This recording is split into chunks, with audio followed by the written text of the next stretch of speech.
tugas yang melekat di kepala staf presiden adalah menjaga kehormatan presiden.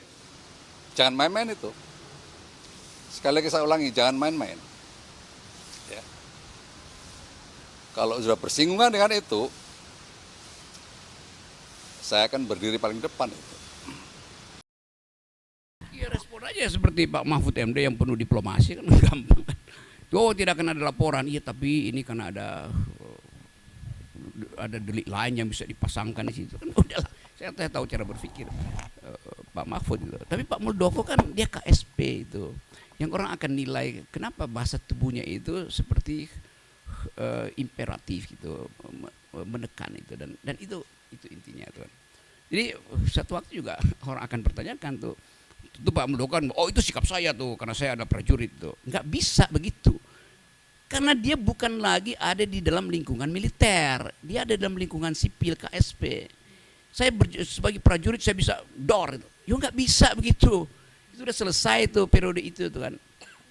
Jadi kita tegur juga, teman-teman juga harus berani tegur Pak Muldoko tuh. Saya mau menegur secara publik dan saya kira Pak Muldoko harus jawab itu tuh.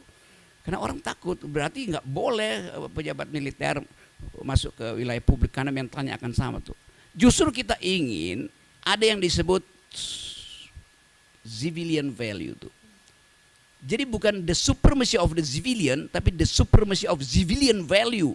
Yang supreme itu bukan orang-orang sipil, tapi nilai sipilnya yang harus supreme. Bahasa tubuh mantan militer harus tiba di situ.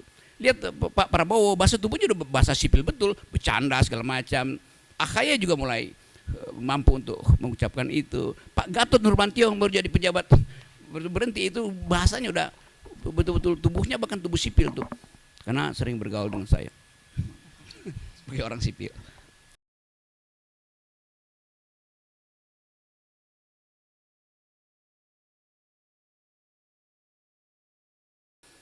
Jadi sekali lagi saya menyesalkan bahwa persoalan hukum yang dari awal saya katakan ini adalah kritik saya terhadap Presiden Jokowi yang saya ucapkan dengan sangat tajam dan biasanya saya lakukan itu di mana-mana tuh.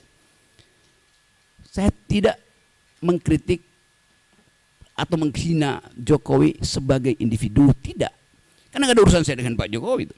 Karena itu saya kira Pak Jokowi juga mengerti. Itu yang menyebabkan Pak Jokowi tidak mau melaporkan saya. Kan Pak Jokowi mengerti bahwa yang saya ucapkan itu adalah kritik terhadap kedudukan publik dia, jabatan publik dia tuh. Poinnya di situ dulu tuh.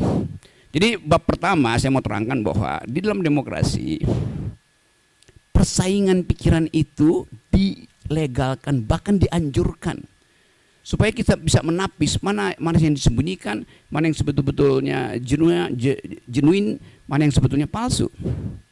Nah kita di sini belum sampai di situ. Jadi saya paham bahwa kemarahan sebagian pihak itu karena belum bisa membedakan mana kritik publik dan mana dendam pribadi. Saya tidak punya dendam apa-apa dengan Pak Jokowi. Bahkan saya sudah berkali-kali katakan bahwa anaknya Pak Jokowi berteman dengan saya, dia minta kritik, saya kasih kritik tuh. Pak Jokowi mantu, saya diundang bahkan undangan VIP, tapi saya nggak bisa datang tuh kan. Jadi nggak ada soal di situ tuh. Sekarang pertanyaannya kok kenapa jadi soal? Artinya ada yang ingin dia bermain di air keruh. Tapi saya mengerti tahun politik pasti ada sifat semacam itu tuh, mengambil keuntungan dari problem ini.